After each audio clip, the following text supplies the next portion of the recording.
Hi everybody and welcome to our Senior Subject Options 2020-21. So for the next while we'll be looking at some of the factors that are going to govern your subject choice in the coming week. This is a very important time because the subjects that you choose now will affect your future career path. At this stage, you all have favourite subjects, and we'd encourage you to really continue those favourite subjects if you can into senior cycle. Many of you have some idea of what you'd like to do in the future, and that's wonderful.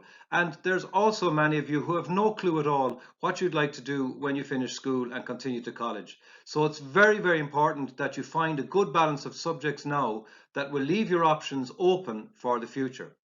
So we'd encourage you, as I said, to focus on subjects that you're good at and enjoy, and then spend some time considering what you might need to get into your desired courses.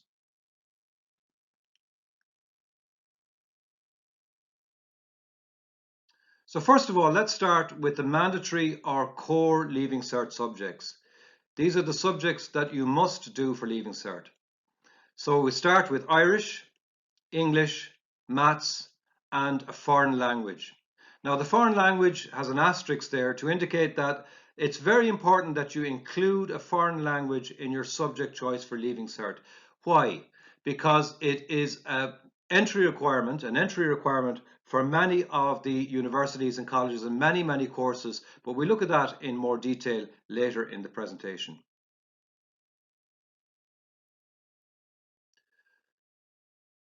So how do I pick the other three subjects?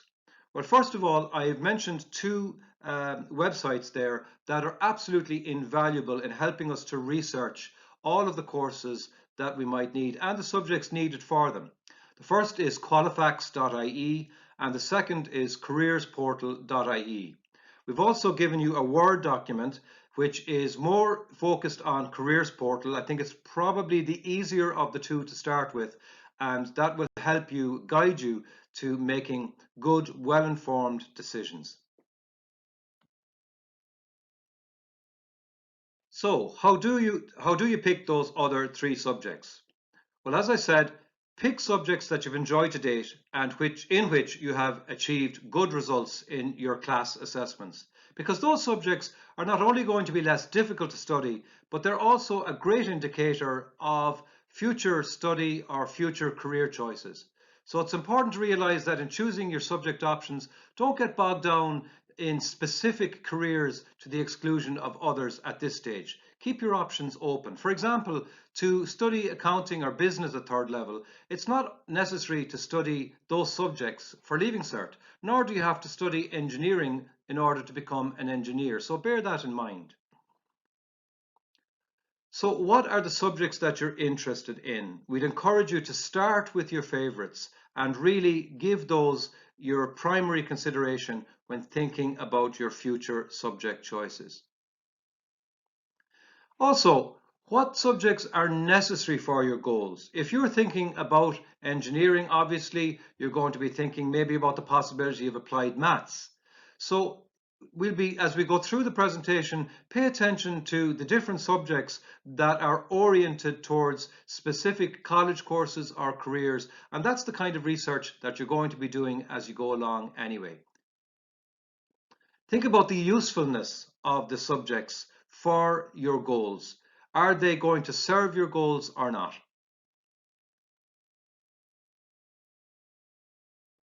So let's start with the subject groupings, and it can be often helpful to break them up into distinct groups.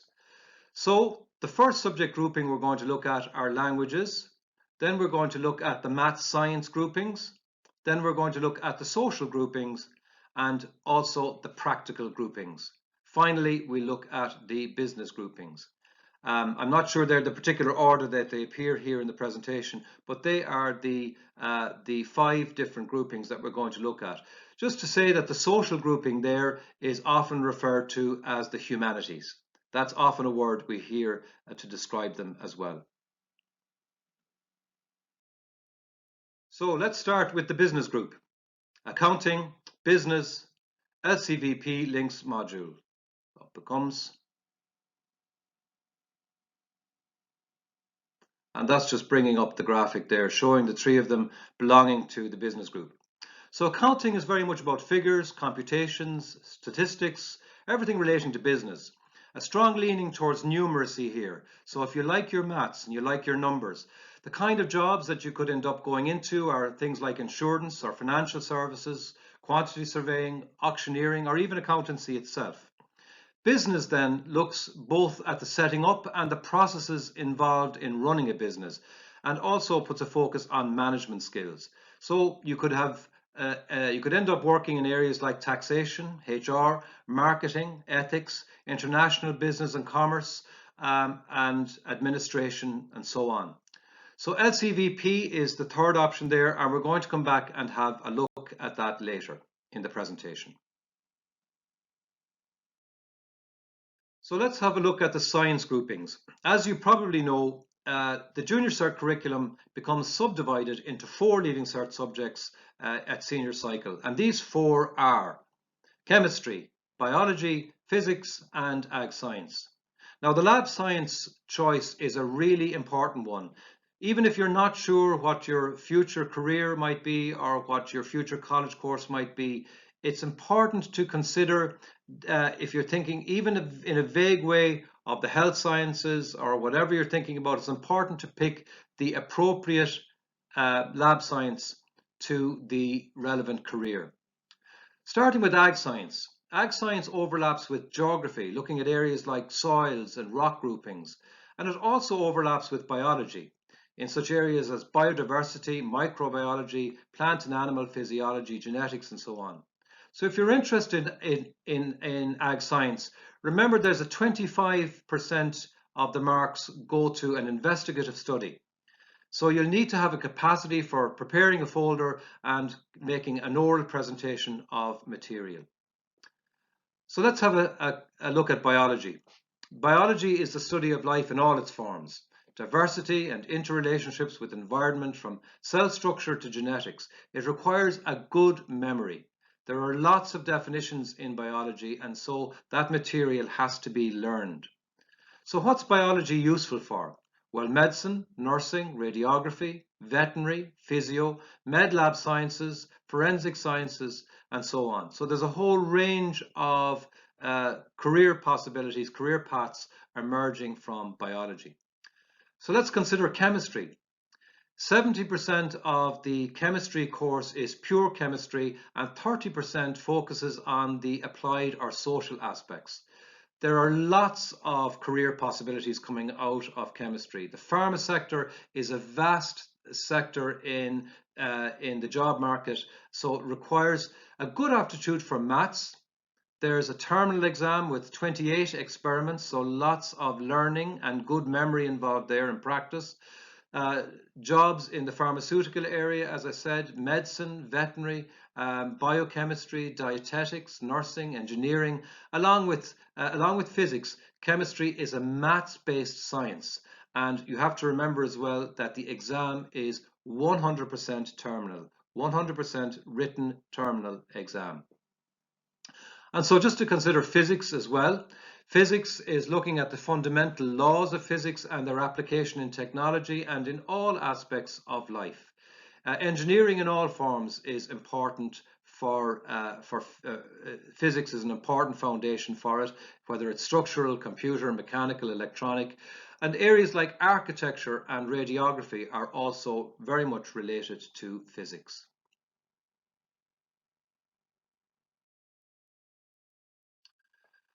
So now let's have a look at the maths science groupings. So they are maths, applied maths, computer science, and they are often attached to the 4 science subjects, the 4 lab science subjects that I've already mentioned. So you can just see that in the graphic there. So starting with applied maths. Applied maths is a practical application of maths associated with disciplines like engineering and physics. It's also useful for business as well as chemistry and medicine. It's less theoretical than pure maths, and it's focused on finding mathematical solutions to practical problems. It's relevant to a wide range of applications for employment. A change in the assessment for next year's fifth years offers 20% to a project and 80% to the final written exam. So that's good news for those of you going into fifth year next year with an interest in applied maths. It's now got 20% of its marks devoted to a project. So having a look at computer science also relatively new. Looking at computational thinking, program analysis, program languages, algorithms, data and app design. And again, there's a strong emphasis in this subject on problem solving, on critical thinking and creative communication. This time, 70% of the marks are associated with the written exam and 30% go to a practical project. So it's quite practical in its breakdown. So as we know that computers are relevant to all aspects of modern life, particularly know that because of the pandemic. So you need to be a student that comes up with flexible solutions, that you're kind of outside the box thinking. That's vital to the employment in this sector, which includes jobs like systems analysis, software application, or systems developer. The list goes on. The job growth in this area is estimated at 12% by 2024. So just one word of caution about computer science. Colleges that require a science subject may not always recognize computer science as a science subject. So you're going to have to research each college course individually to make sure that it recognizes computer science as a science subject.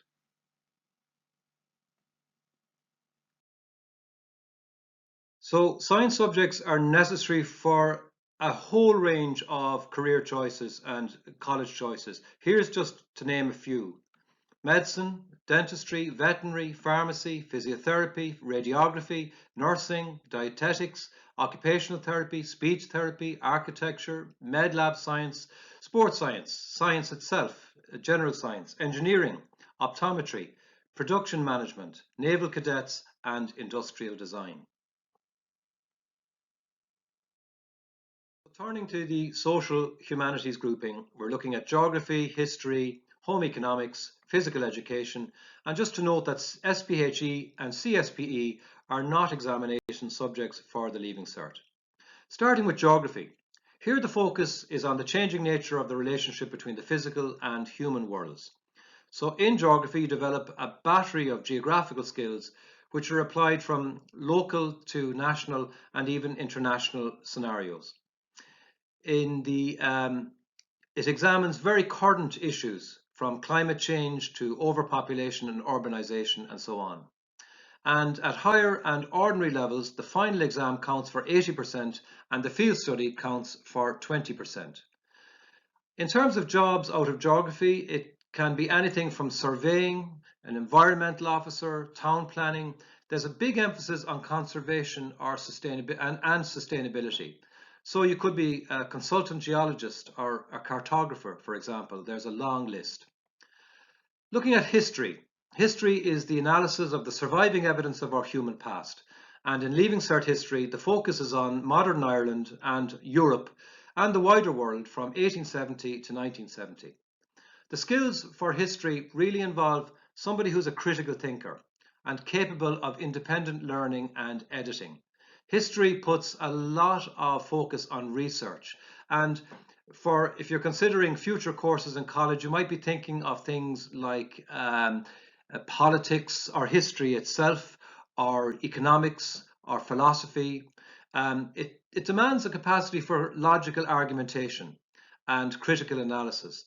So, and developing research skills, it's also very important. Remember that 20% of the final of the marks for history go to a research project and 80% to the final written exam. Looking at home economics. Home economics is about life management skills, personal, professional, and educational. It's about learning to manage resources, material and human, and to meet the needs of the modern individual or the modern family. It's invaluable for self-development and self-organization, and the kind of careers stemming from home economics could include things like catering and management, relating to teaching, food science careers, physiology, textiles and designs, and so on. PE was introduced as a Leaving Cert exam subject for the first time last year. So the written exam counts for 50%. The performance assessment counts for 30% of the total mark. And that involves an 8-minute video.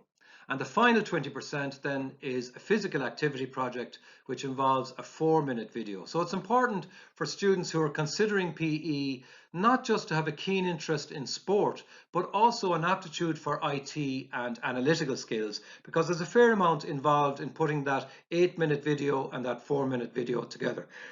Excuse me.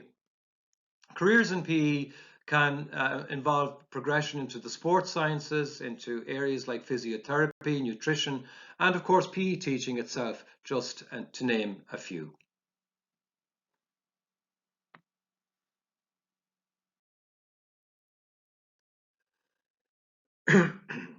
So looking at the practical groupings, here we're looking at engineering, construction studies, and design and communication graphics. And I suppose the most important thing to say about these subjects is that they are very much suited to the hands-on learner, to the student who just likes to be doing something rather than sitting, reading or learning. So it's very much a practical, hands-on experience. And there are some pictures of our students at work in some of in these subject areas. So now, looking at the practical grouping, first of all, we'll start with engineering. And engineering, the material used and the processes involved in mechanical engineering really are the focus for Leaving Cert. As I said, it's very project driven, and skills are developed throughout the preparation and the planning and the realization of technical projects in this subject. Also provides some background theory for design and project planning. And you can see there the assessment breakdown: 50% to the written exam, 25% to the practical, and 25% to the project. So looking at construction studies, just to note there that there's a difference between the assessment at higher level and at ordinary level.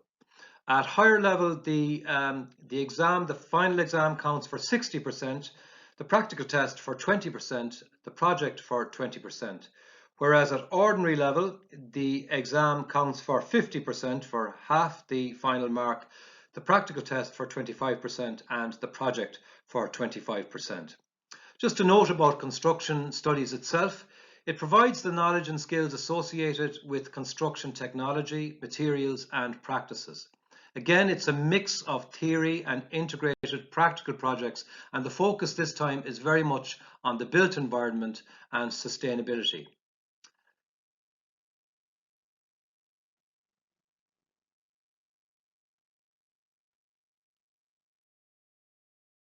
And finally, turning to design and communication graphics, which is we call DCG, the third of the practical grouping. Just to note there that 60% of the marks are allocated to the written exam and 40% to the project. DCG is very much about cognitive and practical skills development. This is a subject for the visual learner. So it combines with creative problem solving in 2 dimensions as well as 3 dimensions, and how to approach technical problems and to resolve them. It's very much, as I said, for the visual learner. Staying with the visual, we're now going to look at the artistic groupings. So we're starting with art itself. There are 4 units in the art curriculum, 3 of which are loosely based on the students' everyday experience. So we're looking at things like life drawing, imaginative composition, still life, design and craft work, and all of these are combined with the history and appreciation of art. So that's the theory side of things. It's important to remember there that it's not just about your artistic aptitude, but also about your capacity to study history, because the historical aspect makes up 37.5% of the total mark. Life sketching 12.5%, design and craft work 25%, and imaginative composition and still life 25%. So you can see the breakdown there. What kind of careers come out of art? Well, you're looking at maybe the possibility of teaching art, of architecture, being a curator, of fine art, product design and innovation, film, theatre, media, publishing, psychotherapy, advertising. They're some of the other areas that people with degrees in art go into. So looking at music, the students of music are challenged in 3 areas, in the area of performance, composition, and listening. So prospective students might have an interest in music technology and history also. The kind of skills that are developed include teamwork, attention to detail, communication, and music literacy is a great benefit to have, a great start to have going into the Leaving Cert music curriculum. The assessment, up to 50% of the marks can be attained in activities that are best suited to the student's particular talents, and 50% then are given to the written exam as well. Just put that up there. 50% to the performance exam and 50% to the written or the oral exam. So again, both art and music have a high level of practicality and are very much oriented towards the creative and artistic and performative student. Now, I mentioned LCVP earlier, the Leaving Cert vocational program, just going to talk about that in a little bit more detail here. The LCVP is designed to give a vocational dimension to the Leaving Cert. You can see there that the graphic is a cushion because this cushions against the terminal exam focus. It takes the weight off the final June examinations. And the reason is that LCVP is entirely done and dusted by the month of May, long in advance of the June examinations. It's a combination really of academic study with self-directed learning, enterprise work and community. And the way it's scored is the distinction for 66 points. You can gain a merit, which will give you 46 points, and a pass, which will give you 28 points. So you can see there that this unique subject can be used to bolster your points.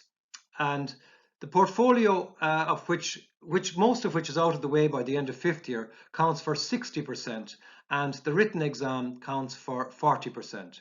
And that, as I said, takes place in May, so everything is finished by the June exams, and that's the big advantage of LCVP. It's all out of the way by the time the Leaving Cert comes around. It's a 2-year senior cycle program in which students do a CV and a career investigation, and that's the link with us here in Guidance. They also do a summary report along with an enterprise or action plan, as well as work experience, and that all links in with the business side of things. So there's a number of requirements that students must meet to be eligible to take LCVP, and that's if they satisfy the requirements for LCVP, it is mandatory for them to do it in 5th year. And we'll now have a look at those requirements for LCVP. So here they are, the LCVP requirements. There's a minimum of 6 Leaving Cert subjects involved here at higher ordinary or foundation level, including Irish. The second is you must be studying a modern European language. That's either French or Spanish for most students. That's a language other than Irish or English, obviously.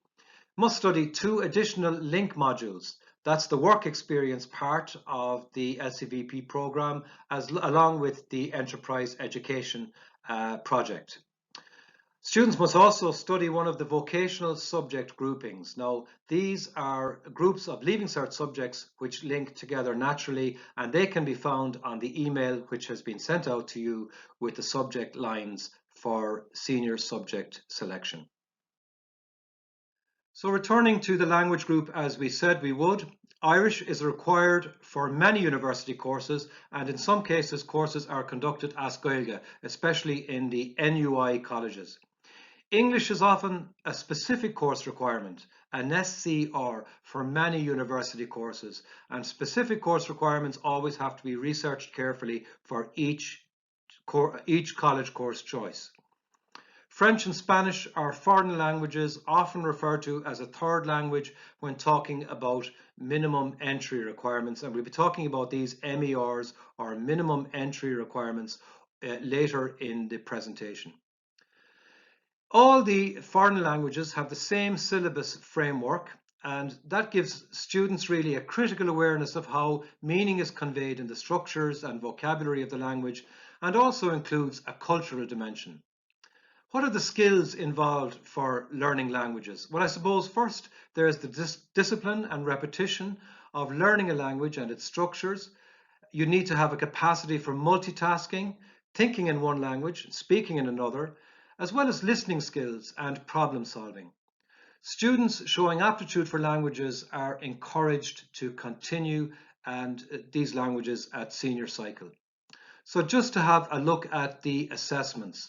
The assessment there we can see is the same, as I said, for all the foreign languages or third languages. The exams carry 55% at higher level, 55% at ordinary level as well.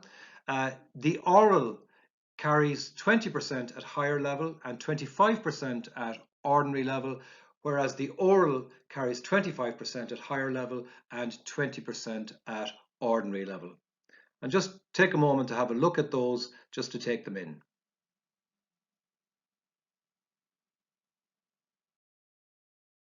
So staying with why third language is so important for subject choice, research is showing a decline in the study of third language, which puts us behind our European neighbours. There's a huge demand for language capable students, and we're not producing them at the rate that they're needed. So there's a lot of employment out there for language capable students, especially in post-Brexit Europe. As we're dealing more and more with our continental trading partners, especially in business, language is going to become important. And note that language tends to be part of many business modules. Commerce or international relations at third level, for example. Commerce often offered with French or Spanish. So I suppose the question is, do we take languages for granted because English is our spoken tongue? And also, I suppose it raises the question of how do we protect our native language?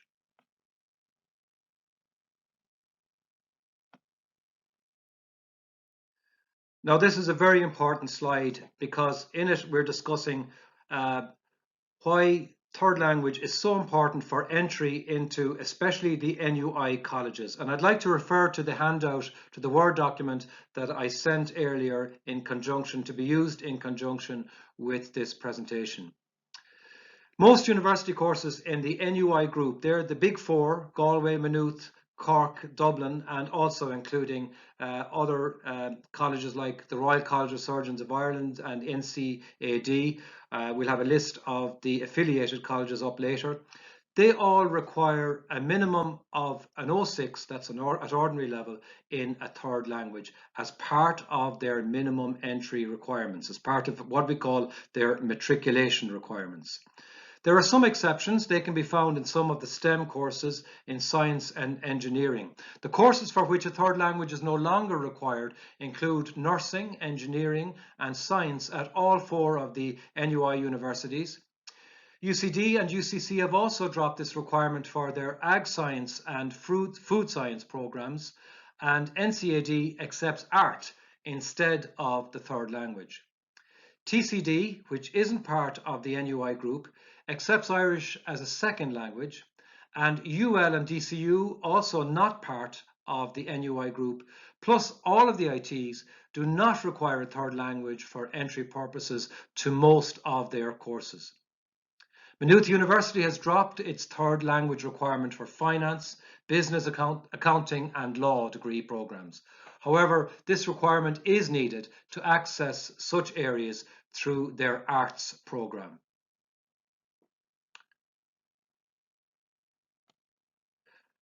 Now, it's so important that students research every single university course choice that they're looking at to make sure that the language requirement is either there or not there. But it's very, very important, especially in any of the courses at the NUI universities, to make absolutely sure if the language, the third language requirement is there or not. So here's a few points on what we advise you not to do. Do not choose a subject at senior cycle that you have not studied at junior cycle. Your experience of your junior cycle subjects is the best indicator of whether or not you will enjoy and like those same subjects in senior cycle. So you're working on your own experience in making these choices for your future. So do not choose subjects because your friends are doing it. Each year we see students wandering into subjects just because their friends are doing it without having made any kind of informed or well thought out choice. Pick your subjects because you like them, because you're interested in them, and because they're in line with your college and career goals. Do not choose a subject because it's considered a DOS subject, or the word out there is that it's an easy H1, or because you like or dislike the teacher. All of these are the mistakes that we see students make year after year. Make up your own mind. Make good, solid, informed choices and talk about them to your parents, and also come and chat to us if you need any further assistance in making up your mind. And finally, we're going to look at the non-exam senior cycle subjects. The first is religion, and of course you will have your religion class as part of your timetable for senior cycle. You will also have guidance and counselling classes with myself and Miss Meehan, and you will have your non-exam PE class as you've always had it for junior cycle. Some of you worried about losing your PE class, don't worry, it's there. Even if you're not studying PE as a subject, it's there in your timetable for senior cycle. So now we're going to turn our attention to subject choice and college entry. Up till now, we've been looking at all of the different subject groupings, and we've been talking about the individual subjects in some detail. Now, it's important just to turn our attention to some of the important considerations for subject choice and getting entry into college. Minimum entry requirements, we call them MERs. Specific course requirements, I call them SCRs for short. And finally, restricted courses.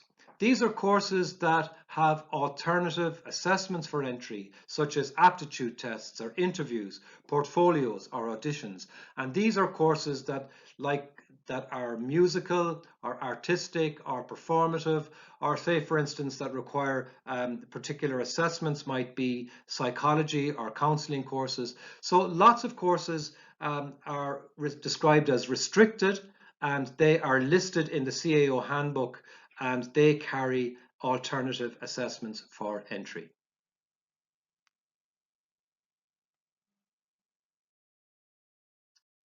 So students, and sometimes parents too, tend to get stuck in the points race, only thinking about the points. But notice where they come in the pecking order when it comes to CAO. Only after the minimum entry requirements, the specific entry requirements, and restricted courses, only after those do points come into play. So please bear that in mind. So before you consider the points, before we get caught up in the points, we must first consider the minimum entry requirements, the MERs, and the specific course requirements, the SCRs, as well as asking if the course is restricted. If all entry requirements are met, the applicant is deemed as qualified or eligible to apply for that course. So some examples of minimum entry requirements. All the colleges have minimum entry requirements for entry into their courses. It's called matriculation. So they generally apply to all courses that are taught in their institutions.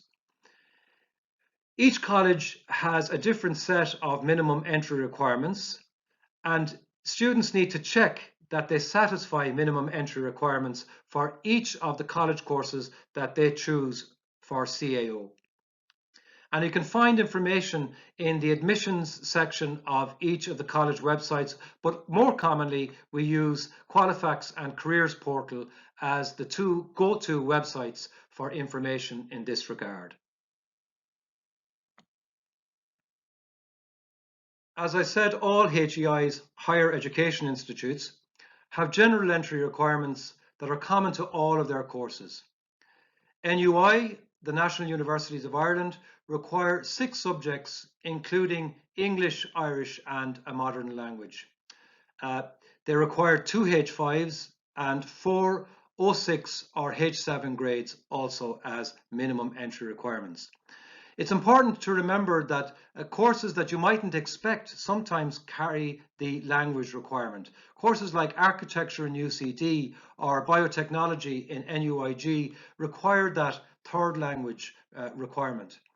We encourage students, therefore, to take responsibility to always check their college prospectuses for the most up-to-date information in relation to the college courses that they are interested in and that they are putting in their choice for CAO. Okay, so which students are affected by NUI matriculation regulations? Well, we're listing here all of the NUI universities and affiliated colleges. So the big 4 are there: UCD, University College Dublin; UCC, University College Cork; the National University of Ireland Galway, NUI Galway; and Maynooth University. But beyond those, there are lots of other colleges, all of them with courses that are governed by the same minimum entry requirements, and these include the Royal College of Surgeons in Ireland, the RCSI; the Institute of Public Administration, IPA; the Byrne College of Art; the National College of Art and Design, NCAD; the Shannon College of Hotel Management, which is an affiliate of NUI Galway; St Angela's College Sligo, which is also an affiliate of NUI Galway; the Institute of Banking, which is a recognised college of University College Dublin. All of these affiliate colleges also carrying the same minimum entry requirements as their parent universities.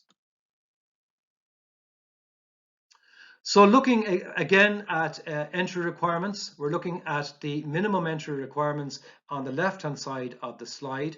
An example there from UCD, with the pass in 6 subjects, at least 2 H5s, with a pass in English, Irish, modern language, maths, and a science subject.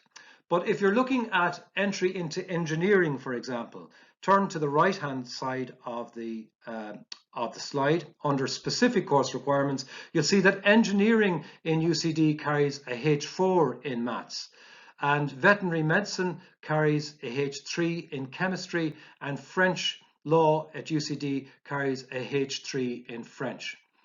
Level 8 engineering, as I said, a H4 in maths or a H5 in applied maths.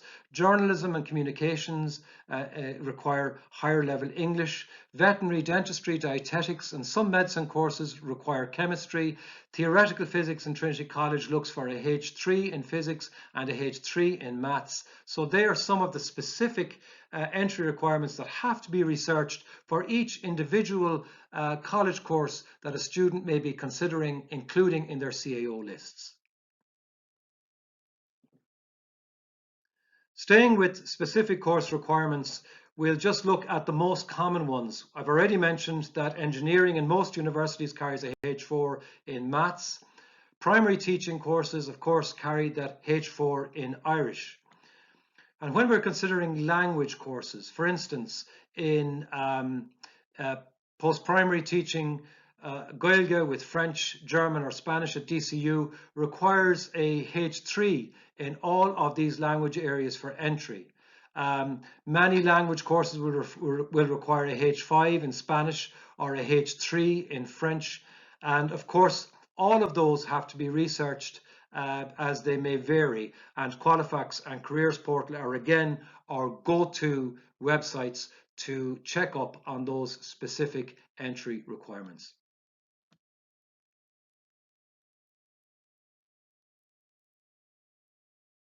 So many thanks for watching and listening and taking the time to have a look at this presentation. As I said at the beginning, it's so important to take the time to think carefully over each of your subject choices, especially in relation to the science subject, the lab science subject, and also your choices around a third language, a modern language, to include that.